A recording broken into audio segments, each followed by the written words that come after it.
أعوذ بالله من الشيطان الرجيم. بسم الله الرحمن الرحيم. الحمد لله الذي أنزل على عبده الكتاب ولم يجعل له عوجا قيما لينذر بأسا شديدا من لدنه ويبشر المؤمنين الذين يعملون الصالحات أن لهم أجرا حسنا ماكثين فيه أبدا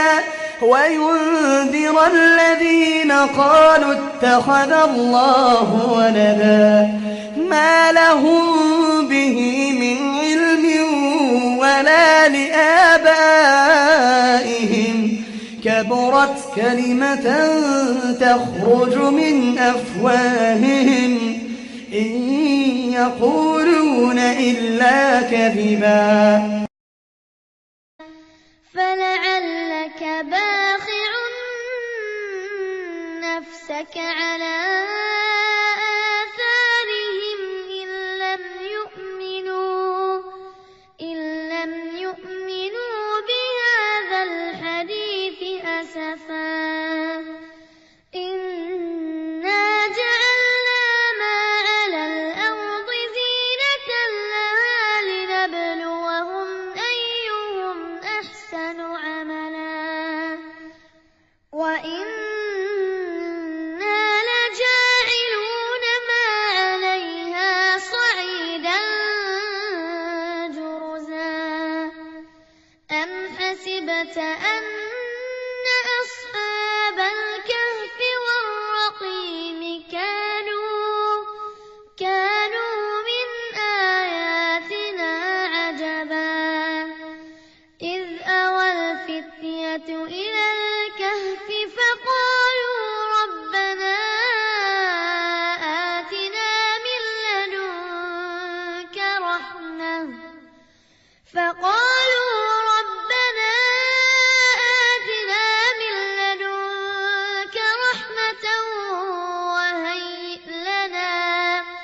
وهيئ لنا من أمرنا رشدا فضربنا على آذانهم في الكهف سنين عددا ثم بعثناهم لنعلم أي الحزبين أحصى لما لبثوا أمدا نحن نقص عليك نبأهم بالحق إنهم فتية آمنوا بربهم وزدناهم هدى وربطنا على قلوبهم إذ قاموا فقالوا ربنا رب السماوات والأرض لن ندعو من دونه إلها لقد قلنا إذا شططا هؤلاء قومنا اتخذوا من دونه آلهة لولا يأتون عليهم بسلطان بين فمن أظلم ممن افترى على الله كذبا وإذ اعتزلتموهم وما يعبدون إلا الله فأووا إلى الكهف ينشر لكم ربكم من رحمته ويهيئ لكم من أمركم مرفقا وترى الشمس إذا طلعت تزاور عن كهفهم ذات اليمين وإذا غربت تقرضهم ذات الشمال وهم في فجوة منه ذلك من آيات الله من يهد الله فهو المهتد ومن يضلل فلن تجد له وليا مرشدا وتحسبهم أيقاظا وهم رقود ونقلبهم ذات اليمين وذات الشمال وكلبهم باسط ذراعيه بالوصيد لو اطلعت عليهم لوليت منهم فرارا ولملئت منهم رعبا وكذلك بعثناهم ليتساءلوا بينهم قال قائل منهم كم لبثتم قالوا لبثنا يوما أو بعض يوم قالوا ربكم أعلم بما لبثتم فابعثوا أحدكم بورقكم هذه إلى المدينة فلينظر أيها أزكى طعاما فليأتكم برزق منه وليتلطف ولا يشعرن بكم أحدا إنهم إن يظهروا عليكم يرجموكم أو يعيدوكم في ملتهم ولن تفلحوا إذن أبدا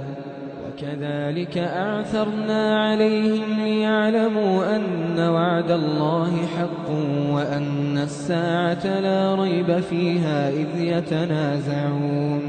إذ يتنازعون بينهم أمرهم فقالوا ابنوا عليهم بنيانا ربهم أعلم بهم قال الذين غلبوا على أمرهم لنتخذن عليهم مسجدا سيقولون 3 رابعهم كلبهم ويقولون 5 سادسهم كلبهم رجما بالغيب ويقولون 7 وثامنهم كلبهم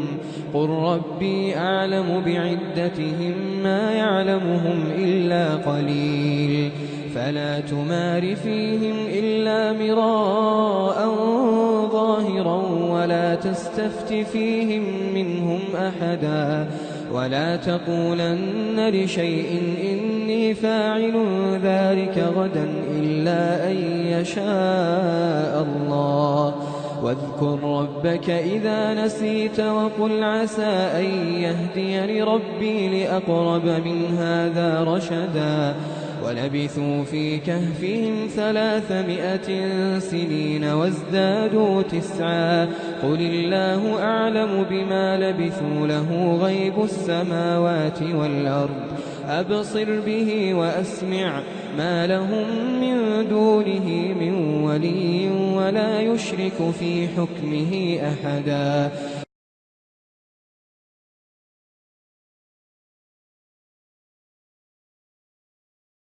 واتل ما أوحي إليك من كتاب ربك لا مبدل لكلماته ولن تجد من دونه ملتحدا واصبر نفسك مع الذين يدعون ربهم بالغداة والعشي يريدون وجهه ولا تعد عيناك عنهم تريد زينة الحياة الدنيا ولا تطع من أغفلنا قلبه عن ذكرنا واتبع هواه وكان أمره فرطا وقل الحق من ربكم فمن شاء فليؤمن ومن شاء فليكفر إنا أعتدنا للظالمين نارا أحاط بهم سرادقها وإن يستغيثوا يغاثوا بماء كالمهل يشوي الوجوه بئس الشراب وساءت مرتفقا إن الذين آمنوا وعملوا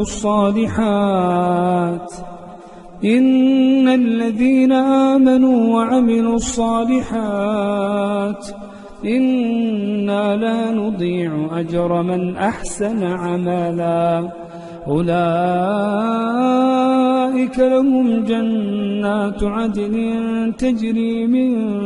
تحتهم الأنهار يحلون فيها من أساور من ذهب ويلبسون ثيابا خضرا من سندس وإستبرق متكئين فيها على الأرائك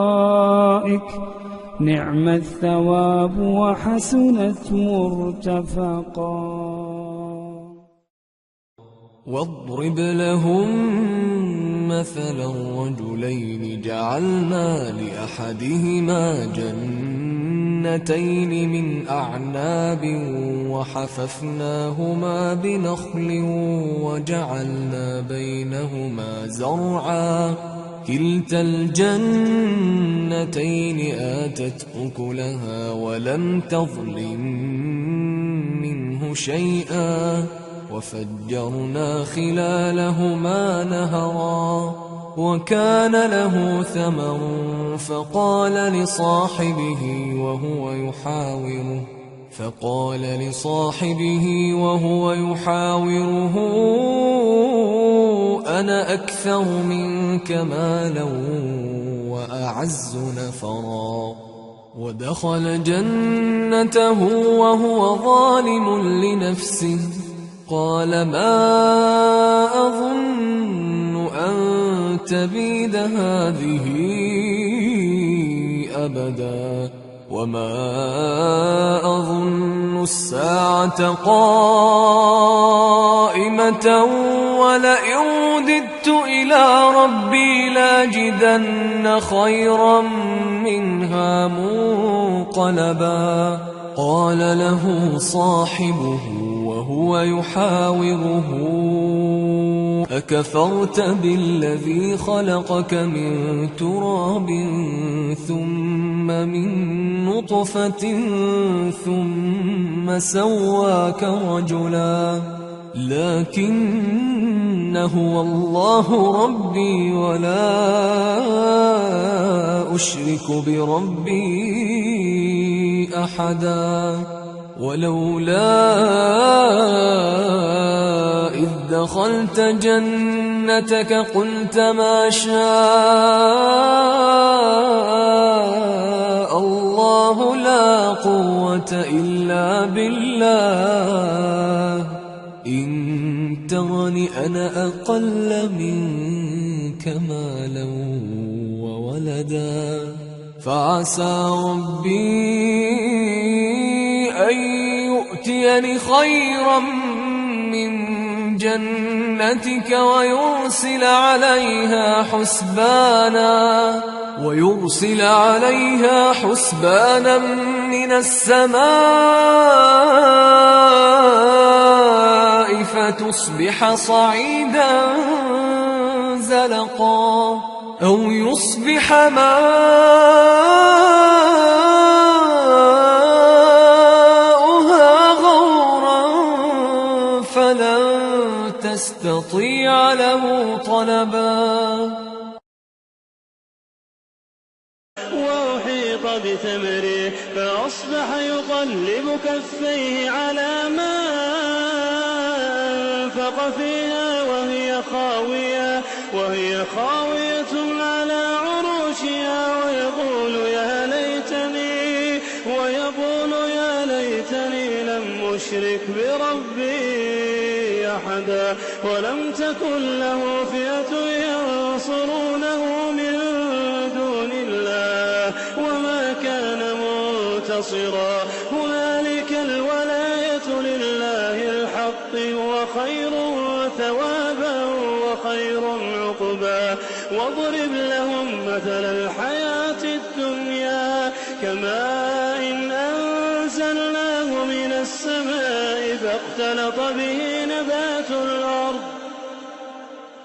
فأصبح هشيما تذروه الرياح وكان الله على كل شيء مقتدرا المال والبنون زينة الحياة الدنيا والباقيات الصالحات خير عند ربك ثوابا وخير أملا ويوم نسير الجبال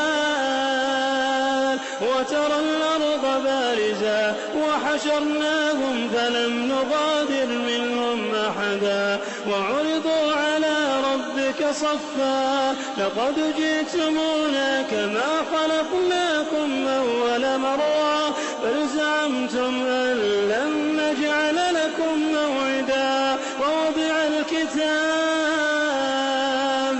فترى المجرمين مشفقين مما فيه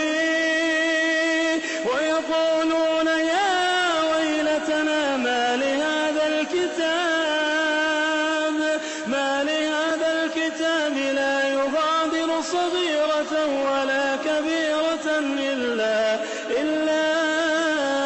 أحصاها ووجدوا ما عملوا حاضرا ولا يظلم ربك أحدا وإذ قلنا للملائكة اسجدوا لآدم فسجدوا إلا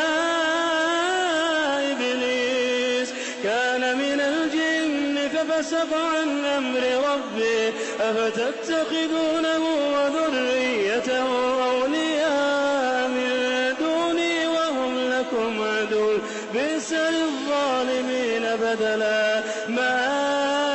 أشهدتم خلق السماوات والأرض ولا خلق أنفسهم وما كنت متخذ المضلين عضدا ويوم يقول نادوا شركائي الذين زعمتم فدعوهم فلم يستجيبوا لهم وجعلنا بينهم موبقا ورأى المجرمون النار فظنوا أنهم واقعوها ولم يجدوا عنها مصرفا ولقد صرفنا في هذا القرآن للناس من كل مثل وكان الإنسان أكثر شيء جدلا وما منع الناس أن يؤمنوا إذ جاءهم الهدى ويستغفروا ربهم إلا أن تأتيهم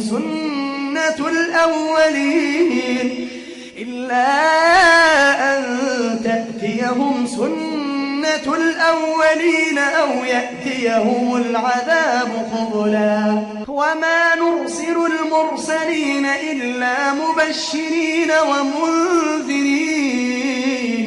ويجادل الذين كفروا بالباطل ليدحضوا به الحق واتخذوا آياتي وما أنذروا هزوا ومن أظلم ممن ذكر بآيات ربه فأعرض عنها ونسي ما قدمت يداه إنا جعلنا على قلوبهم أكنة أن يفقهوه وفي آذانهم وقرا وإن تدعهم إلى الهدى فلن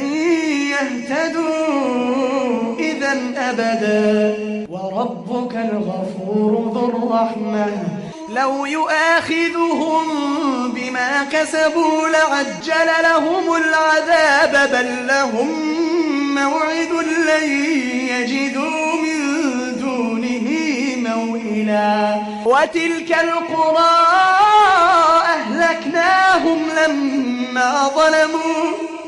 أهلكناهم لما ظلموا وجعلنا لمهلكهم موعدا وإذ قال موسى لفتاه لا أبرح حتى أبلغ مجمع البحرين أو أمضي حقبا فلما بلغا مجمع بينهما نسيا حوتهما فاتخذ سبيله في البحر سربا فلما جاوزا قال لفتاه آتنا غداءنا لقد لقينا من سفرنا هذا نصبا قال أرأيت إذ أوينا إلى الصخرة فإني نسيت الحوت وما أنسانيه إلا الشيطان أن أذكره واتخذ سبيله في البحر عجبا قال ذلك ما كنا نبغ فارتدا على آثارهما قصصا فوجدا عبدا من عبادنا آتيناه رحمة من عندنا وعلمناه من لدنا علما قال له موسى هل أتبعك على أن تعلمني مما علمت رشدا قال إنك لن تستطيع معي صبرا وكيف تصبر على ما لم تحط به خبرا قال ستجدني إن شاء الله صابرا ولا أعصي لك أمرا قال فإن اتبعتني فلا تسألني عن شيء حتى أحدث لك منه ذكرا فانطلقا حتى إذا ركبا في السفينة خرقها قال أخرقتها لتغرق أهلها لقد جئت شيئا إمرا قال ألم أقل إنك لن تستطيع معي صبرا قال لا تؤاخذني بما نسيت ولا ترهقني من أمري عسرا فانطلقا حتى إذا لقيا غلاما فقتله قال أقتلت نفسا زكية بغير نفس لقد جئت شيئا نكرا قال ألم أقل لك إنك لن تستطيع معي صبرا قال إن سألتك عن شيء بعدها فلا تصاحبني قد بلغت من لدني عذرا فانطلقا حتى إذا أتيا أهل قرية استطعما أهلها فأبوا أن يضيفوهما فوجدا فيها جدارا يريد أن ينقض فأقامه قال لو شئت لاتخذت عليه أجرا قال هذا فراق بيني وبينك سأنبئك بتأويل ما لم تستطع عليه صبرا أما السفينة فكانت لمساكين يعملون في البحر فأردت أن أعيبها وكان وراءهم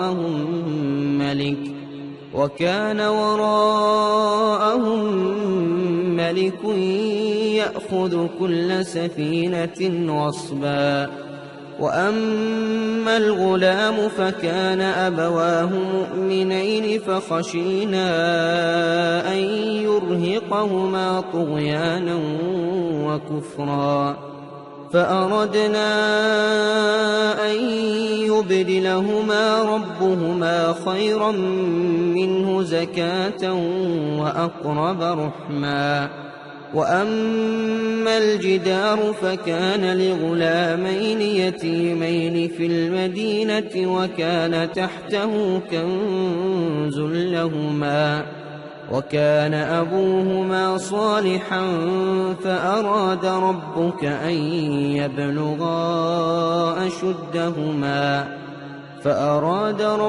أن يبلغا أشدهما ويستخرجا كنزهما رحمة من ربك وما فعلته عن أمري ذلك تأويل ما لم تسطع عليه صبرا. ويسألونك عن ذي القرنين قل سأتلو عليكم منه ذكرا. إنا مكنا له في الأرض وآتيناه من كل شيء سببا فأتبع سببا حتى إذا بلغ مغرب الشمس وجدها تغرب في عين حمئة ووجد عندها قوما قلنا يا ذا القرنين إما أن تعذب وإما أن تتخذ فيهم حسنا. قال أما من ظلم فسوف نعذبه ثم يرد إلى ربه فيعذبه عذابا نكرا. وأما من آمن وعمل صالحا فله جزاء الحسنى وسنقول له من أمرنا يسرا. ثم أتبع سببا حتى إذا بلغ مطلع الشمس وجدها تطلع على قوم لم نجعل لهم من دونها سترا. كذلك وقد أحطنا بما لديه خبرا. ثم أتبع سببا حتى إذا بلغ بين السدين وجد من دونهما قوما لا يكادون يفقهون قولا قالوا يا ذا القرنين إن يأجوج ومأجوج مفسدون في الأرض فهل نجعل لك خرجا على أن تجعل بيننا وبينهم سدا. قال ما مكني فيه ربي خير فأعينوني بقوة أجعل بينكم وبينهم ردما. آتوني زبر الحديد حتى إذا ساوى بين الصدفين قال انفخوا حتى إذا جعله نارا قال آتوني أفرغ عليه قطرا فما استطاعوا أن يظهروه وما استطاعوا له نقبا. قال هذا رحمة من ربي فإذا جاء وعد ربي جعله دكا وكان وعد ربي حقا. وتركنا بعضهم يومئذ يموج في بعض ونفخ في الصور فجمعناهم جمعا وعرضنا جهنم يومئذ للكافرين عرضا الذين كانت أعينهم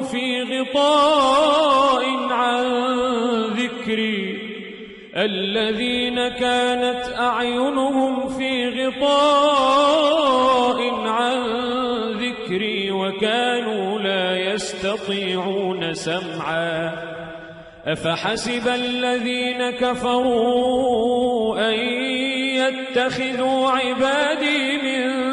دوني أولياء إنا أعتدنا جهنم للكافرين نزلا قل هل ننبئكم بالأخسرين أعمالا الذين ضل سعيهم في الحياة الدنيا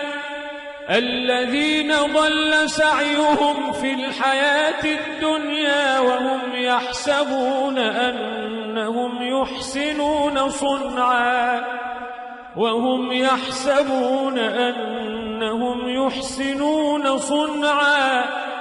أولئك الذين كفروا بآيات ربهم ولقائه فحبطت أعمالهم فلا نقيم لهم يوم القيامة وزنا ذلك جزاؤهم جهنم بما كفروا واتخذوا آياتي ورسلي هزوا إن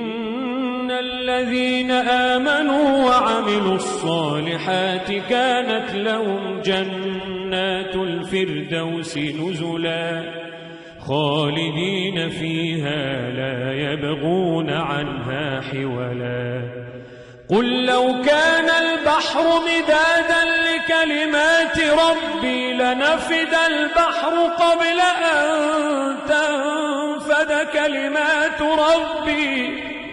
لنفد البحر قبل أن تنفد كلمات ربي ولو جئنا بمثله مددا قل إنما أنا بشر مثلكم يوحى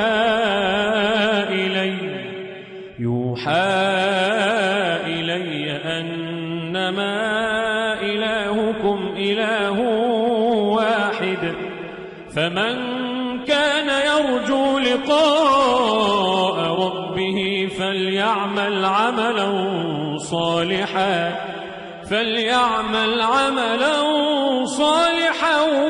ولا يشرك بعبادة ربه أحدا.